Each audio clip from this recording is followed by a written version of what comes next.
My name is Emily Harper. I'm 26. I live alone in a small one-bedroom apartment in Portland, Oregon. I'm just a regular person.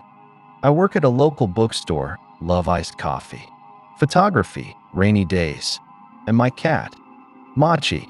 I don't post much on social media, just the occasional photo of my plants, books, or outfits.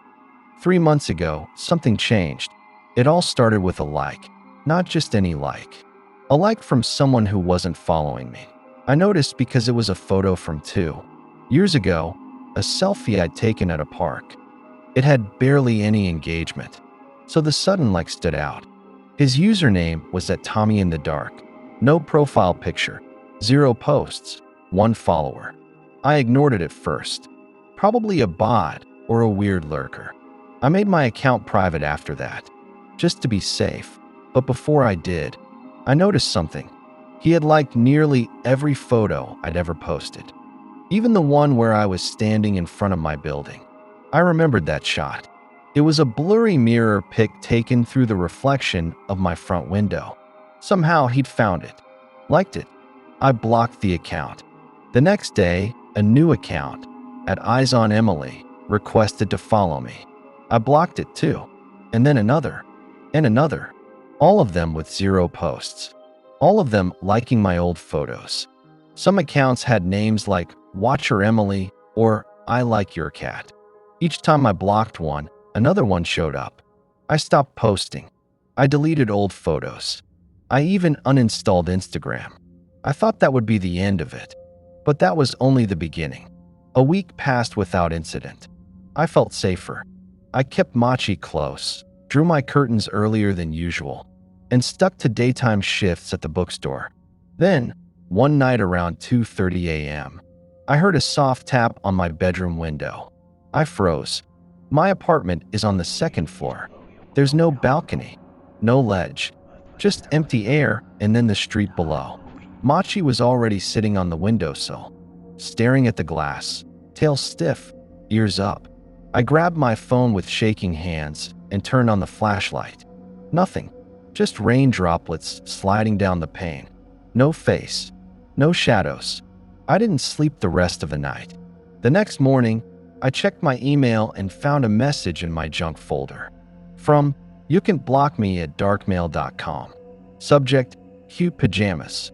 No text, just that subject line. I wore star print flannel PJs to bed the night before. The ones I never posted. The ones I'd only worn twice, both times alone in my apartment. I called the police. They took a report, but without a direct threat or evidence, they couldn't do much. They suggested installing a camera, so I did. I set up a small motion-activated security camera facing my front door and another facing the alley outside my bedroom window. That night, I stayed up, watching the feed on my phone. 1:12 a.m. The alley cam picked up something. A shape, a figure in a black hoodie, standing completely still, looking up at my window. Then he waved. He waved at the camera, like he knew I was watching. I couldn't function anymore. Every night, it got worse. Tapping on the glass. Emails from different accounts with subject lines like, "Nice shampoo. You didn't lock your window.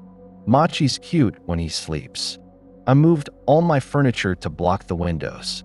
I bought blackout curtains, but he always found a way to remind me he was close. One night, I woke up to a strange noise. A whisper, coming from the air vent in my bedroom. I held my breath and listened closely. It was faint, like static mixed with words. "Emily, wake up." I fell backward in panic. Was I losing it? Sleep deprived? I opened the vent with a flashlight and peeked. Inside, nothing, just dust and shadows. Then something moved. A crumpled photograph. I reached in and pulled it out. It was a photo of me, asleep in my bed, taken from above. My face turned to the side, my hand clutching the blanket. Someone had been in my room. I called the police again. They swept the apartment, said there was no sign of forced entry, no fingerprints. They said the photo could have been photoshopped, that maybe it was a prank. I wasn't safe. Not anymore. So I packed a bag and moved in with my coworker, Kate. She had a guest room and 2 locks on every door. I thought that would stop him, but it didn't. The first night at Kate's house, I felt like I could breathe again. I slept on the soft guest bed with Machi curled beside me. And for once, there was no tapping, no whispers. Until 3:33 a.m. My phone buzzed with a notification. Unknown number. Cute nightlight. I looked over. Kate had left a small turtle-shaped nightlight plugged in for me. It was glowing softly, casting a warm green hue. There was no way he could know that. Not unless he was watching me right now. I grabbed my phone and went into the living room. Kate was asleep on the couch, TV still playing low. I showed her the message. She didn't even blink. Emily, this guy is inside your phone, or your Wi-Fi, or worse. We called the police again. Again, they took notes. Again, they left saying there was little they could do. The next morning, Kate's car tires were slashed. A note tucked under the wipers said, "You shouldn't have guests." She moved me into a hotel that night. A random one we booked from her phone, not mine. And still at 4 a.m., a knock on my hotel room door. I opened it slowly, trembling. No one was there. But under the door, a photo. Another one. Me, brushing my teeth at the hotel sink. Taken from the bathroom mirror. He was already in the room before I got there. I stopped trying to run. I stopped going to work. I didn't post. I didn't eat. I barely slept. Kate took me back in. She changed her Wi-Fi password. Bought a signal jammer. But still, the emails came. The photos arrived. The tapping returned. Then one day, it just stopped. No messages. No knocks. No photos. For 2 whole weeks. I thought maybe he gave up. Moved on. Until I found the USB drive. It was inside a bag of Machi's food. Just buried in the kibble. I plugged it into Kate's old laptop. It was a video file. Surveillance-style footage. All of me. Sleeping. Eating. Changing clothes. Dozens of angles. Different days. Different lighting. And in the final clip, he showed his face. He walked into my room with a camera on his chest. He stood over me for 6 minutes, just breathing. Then he leaned in close to the mic and whispered, "I could do anything I want." I threw up. Kate called the FBI. They traced the camera's serial number. They found fingerprints on the USB. And they found him. His name was Tommy Randall, 28, lived in a storage unit near my old apartment. He had been watching me for almost a year. He had hundreds of photos, even hair from my brush. When they arrested him, he smiled and asked, "Can I at least say goodbye to Emily?" That was 3 months ago. I've moved again. New phone. No social media. Changed my name. But some nights, just past 3 a.m., Machi still stares at the window. And sometimes, I swear I hear tapping. Just faintly. Like he's still watching. From the dark. My name is Jordan Miles. I'm 29. I live in Seattle. I work late nights at a small downtown diner near Pike Street. I used to think walking home alone at 3 a.m. was peaceful. Empty sidewalks, rain tapping on my hood, earbuds in, lo-fi beats in my ears. I knew the city well. The shortcuts, the shadows, the safe spots. Until I started seeing him. It started slow. A man in a gray hoodie, hands in pockets, walking behind me on the other side of the street. He kept his distance, about 30 feet. Never got closer. Never spoke. The first night, I didn't think much of it. The second night, I noticed he took every single turn I did. The third night, I stopped and waited. He stopped, too. Just stood there, pretending to check his phone. That was when I realized he was following me. Every night, I changed my route, took longer turns, ducked into alleys, crossed over to the light rail, and took random buses. Didn't matter. He was always there. Hood up. Same distance. Same silence. I started jogging home, then sprinting, then hiding behind dumpsters and fences. One night, I lost him for 5 minutes. Then I saw him waiting outside my apartment, standing under the streetlight, face still hidden by that damn hoodie. He raised his hand and waved. I told my building manager. He checked the security cameras. Nothing but a blur. No clear footage. No license plate. No face. The cops said unless he physically approached me or trespassed, they couldn't do anything. They suggested I carry pepper spray. So I did, and a small knife. But that didn't stop the fear. Each night, he got a little closer. 20 feet. Then 10. Then close enough that I could hear his breathing when I slowed down at intersections. One night, I turned a corner and found him already standing there, waiting for me. I backed up fast, nearly slipped on wet concrete, and bolted the other way.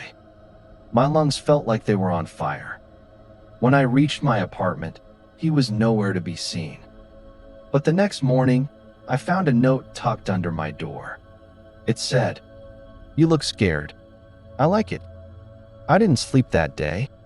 I stayed awake, holding a baseball bat, pacing my apartment while the rain poured outside. I texted my brother in Oregon, told him I might come crash for a bit. Then my phone buzzed again. Unknown number. "You won't make it that far." I upgraded the locks, reinforced the windows, installed a camera above my door. Then I bought a crowbar and slept with it under my pillow. For 3 nights, nothing happened. Then on the 4th night, while I was showering, the power went out. Not just a flicker, total darkness. I stepped out of the bathroom, dripping, towel around my waist, heart pounding. I heard a sound. My bedroom door creaked open. I wasn't in there. I wasn't alone. I held my breath and reached for the crowbar I'd left leaning against the couch. But it was gone. That's when I heard a voice. Low, whispery, inches from my ear. "Nice place." I spun around swinging. Nothing. I ran to the kitchen, grabbed a knife, flipped open my phone flashlight. No one. Every room was empty. Every window still locked. The door still bolted. But on my pillow, where I had just been lying earlier, was my crowbar. And next to it, my phone screen glowed with a new text. "You dropped this." I was done playing defense. I moved into a cheap motel and parked my car 2 blocks away. I bought a burner phone. I even shaved my beard and wore a hoodie to blend in. Then I waited. Night after night, I walked random streets around the city, looking. And one night, I saw him. Same gray hoodie, same silent walk. Only this time, he wasn't watching me. He was following someone else. A woman, probably college-aged, headed toward the light rail. I cut through a corner store, slipped behind dumpsters, and came around the other side. I waited, hidden in the shadows. As he passed, I grabbed him by the back of the hoodie and slammed him against the wall. "Why are you following people?" No answer. His hood fell back, and I froze. He wasn't wearing a mask, but he had no face. Just skin, stretched tight over where his eyes, nose, and mouth should have been, as if it had been sewn shut. Then he smiled, or tried to. His face bulged where a mouth should have been. A low, choking gurgle came from deep in his throat. I stumbled backward. He raised his hand and pointed at me, then at the sky. I looked up. There was a drone hovering silently above me, filming, recording. The hoodie guy turned and ran into the dark. I never caught him. But that night, I realized he was never just a stalker. He was part of something else, something worse. I uploaded the footage to a private cloud. I sent it to the police. They laughed, called it a prank, a mask, said I was paranoid. But I knew better, Because the next day, every account I had was deleted. Email, bank, work login, gone. My social security number, flagged as inactive. To the system, I no longer existed. I tried to run, crossed into Canada, lived off the grid for a month. Then one night, in a diner off Route 1, I saw him again. Hoodie, same gate, same distance. I left through the back door, heart slamming in my chest, and kept running until dawn. That was 6 weeks ago. Now I live in a cabin deep in the Oregon woods. No phone, no Wi-Fi, just a satellite radio I sometimes used to listen to the news. But last night, I heard static, then a voice, crackling through the speaker. Nice cabin. I threw the radio in the fire, but I know it won't matter. He's coming. He always finds me, and when he does, you'll find me on the floor, still holding the crowbar, still listening to the sound of his breathing, right outside the door. My name is Sarah Watson. I'm 25 years old. I just moved into this old house on Marigny Street in New Orleans. It's got the kind of charm you'd expect from a century-old building, creaky floors, peeling wallpaper, and the musty smell of age. I thought it was going to be perfect. I should have known the minute I stepped inside. It didn't feel right. The air was too thick, as if the house was holding something in. But I pushed those feelings aside. It was my dream house, cheap, with a lot of space for me to work from home, a private place to be alone. It wasn't until the first night that things started to get strange. I was sitting on my couch, watching an old film, when I heard something from the walls. At first, I thought it was the pipes, maybe old plumbing, creaking, but the noise wasn't consistent. It was rhythmic, like scratching, followed by the faint sound of movement. I shrugged it off as just the house settling. But when I heard it again, closer this time, I froze. The sound came from the wall, right behind my couch. I tried to ignore it, convincing myself it was just my imagination. But that night, as I tried to sleep, I kept hearing it. A soft scraping noise, like something, or someone, was inside the walls. I stood up, my heart pounding in my chest. I walked to the wall and knocked on it. Nothing, no sound, just the usual silence of the house at night. I convinced myself I was being paranoid. It was probably rats or the house settling. It had to be. I couldn't just go crazy over some noise.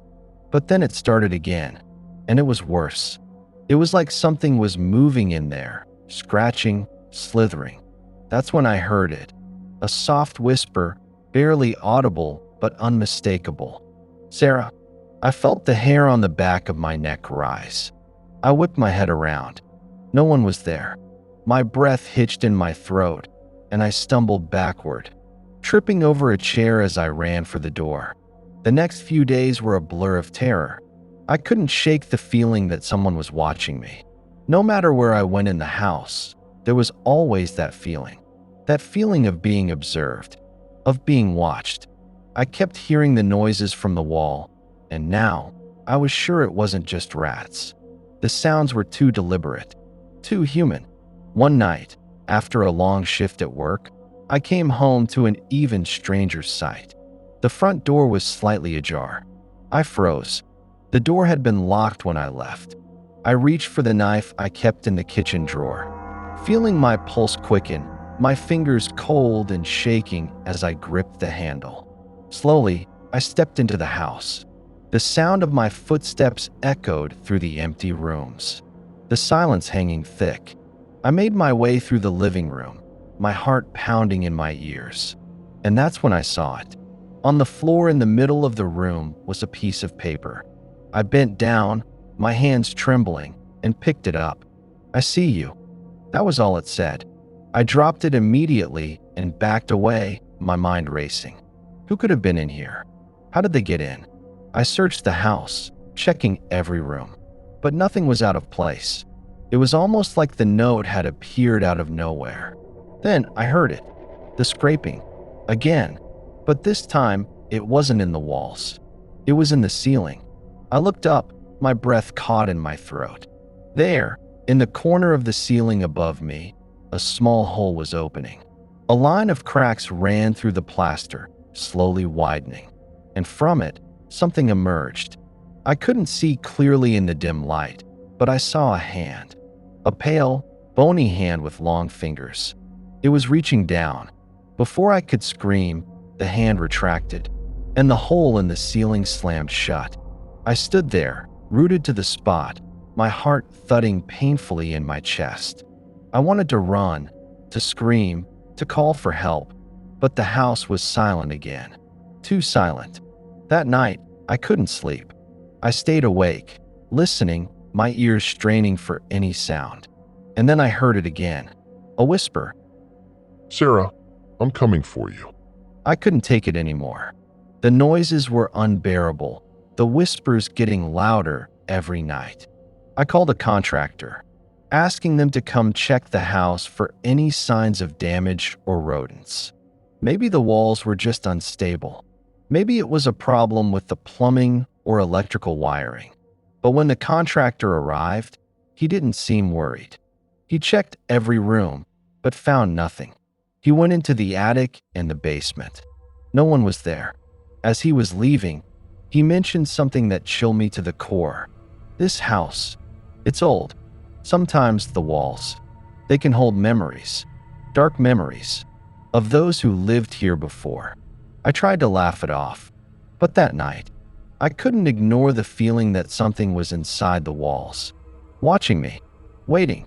I stayed up late, pacing around, too scared to close my eyes. At around 2:30 a.m., I heard the scraping again, but this time it was different. It wasn't from the walls. It was from inside the closet. I grabbed the nearest weapon, a broken broom handle, and stepped toward the closet. Slowly, I turned the knob. The door swung open, and standing there, in the corner of the closet, was a man. A tall, thin figure in a tattered hoodie, his face obscured by a shadow. His hands were pressed against the wall, as if listening, waiting for something. I couldn't move. I couldn't breathe. Then he slowly turned his head and whispered, "I told you I'd find you, Sarah." I ran. I stayed with a friend for a few days. But when I returned to my house, it was clear that the worst had happened. The door was open again, but this time there were footsteps. I followed the marks on the floor, which led me up the stairs to the attic. And that's when I found it. The video camera. The footage was from my own living room, taken while I was sleeping. I watched in horror as the figure in the hoodie slowly crept across the room, standing over my bed. I was paralyzed in fear as I saw the face, the hollow, empty face with no eyes, no mouth, no nose. Just smooth, pale skin. I could hear my own breath on the recording, each exhale sharp and desperate. The figure raised its hand, its fingers curling into a fist, and it whispered into the camera, "You won't survive this." I knew it was only a matter of time before he found me again. The man in the walls, the thing in my house. I couldn't run. I couldn't escape. That night, I did the only thing I could think of. I took the knife, the one I had hidden under my mattress, and waited by the front door. The shadows crept across the floor. The scraping noises were louder now, echoing from the walls. I waited for him, and then I heard it. The whisper, "Sarah." I turned toward the door, my hands gripping the knife. But when I opened the door, there was nothing, only darkness, and the sound of breathing. Close, so close. The last thing I saw was a face, a smooth, pale face, inches from mine. And then, nothing. I'm Alex Mitchell, a 30-year-old graphic designer living in the heart of Chicago. I've always loved the city, its constant hum of life, the noise, the energy. But my apartment, on the 15th floor of a high-rise building, had always felt like a safe haven. It was just me in my work, in my quiet little world. until the night I first noticed the figure in the window. It started small, just a fleeting glimpse. One night, while I was scrolling through my phone on the couch, I saw something out of the corner of my eye. A shadow, a movement. I thought it was my mind playing tricks on me, but it kept happening. Every time I looked, there was a figure standing just outside my window, standing still, watching. I told myself I was being paranoid. After all, it was Chicago. People walked by all the time, but something about the way the figure never moved, never seemed to blink, bothered me. It was almost as if it was waiting for something. The next night, I decided to confront it. I walked up to the window, pulled back the curtain, and looked down. Nothing. I couldn't see anyone, but the sense of dread didn't leave me. It was as though someone had been watching me for days, months even, without me realizing it. Then, a few nights later, it happened again. But this time, I saw it clearly. The figure was there, standing in the shadows of the alley below my apartment. A tall man. His face was hidden in the dark, but I could see his outline, his shoulders wide, arms dangling unnaturally by his sides. He didn't move. And then, something strange happened. He waved. I froze. My stomach dropped. I hadn't even moved or made any noise. But he waved, as though he knew I was watching him. The days after that were the worst. I couldn't get that wave out of my head. The feeling of being watched, it never left. I couldn't focus on my work. I started to sleep with the lights on, but it didn't help. I could feel his eyes on me at all hours. Then, one evening, it got worse. I received an email. The subject line was simple. I see you. I clicked it, thinking it was spam. But when I opened it, my blood ran cold. The email contained nothing but a photo of me, sitting at my desk, working on my computer. The shot had been taken through my window, and I hadn't heard or seen anyone. The angle was perfect. Whoever took it knew exactly where I sat, when I would be there, and how to get the shot. The email was signed with a single phrase: "I'm closer than you think." I locked my door and turned off all the lights. My phone buzzed a few minutes later. Another email. "You're still awake." I like that. I couldn't breathe. I wanted to call the police, but what could I say? I didn't have any evidence. No one would believe that someone was watching me through my window every night. The next night, I stayed up even later, waiting for him to make his move. I didn't dare look out the window. I just waited. Around 3 a.m., I heard a soft tapping at the glass. I froze. Someone was outside. I couldn't move. I couldn't breathe. The tapping came again, louder this time, as if the person outside was trying to get my attention. I slowly crept to the window, my heart hammering in my chest, and I pulled back the curtain. There he was, the man, standing in the alley right outside my apartment building. He was staring up at me, his face still hidden in the dark. And then, in the dead of night, he smiled. I could see his teeth, white, crooked, and sharp. The next day, I stayed home. I couldn't risk going out. I kept the lights off and stayed away from the windows, but it didn't stop him. I could feel his presence, even without seeing him. I would hear the tapping again, the soft, rhythmic rapping against the window at night, just enough to let me know he was there. Then came the phone call. The number was private, but I picked up anyway. The voice on the other end was low, distorted, like it was coming from a distance. The words sent chills down my spine. "I'm inside your building. I know your every move. I'm always close, Alex. Always." I slammed the phone down, my hands shaking. I was alone, isolated. I had no idea who this person was or why they were doing this. But I knew one thing: they were close. I called the police, but again, I had no evidence. Nothing to show them. Just a creeping sense of terror that gnawed at me from the inside. That night, the tapping was louder than ever. The whispers on the other side of the window seemed more urgent, more insistent. I stood by the curtain, waiting for the inevitable. When I pulled it back this time, I didn't just see the figure. He was right there, outside my window, his face pressed against the glass.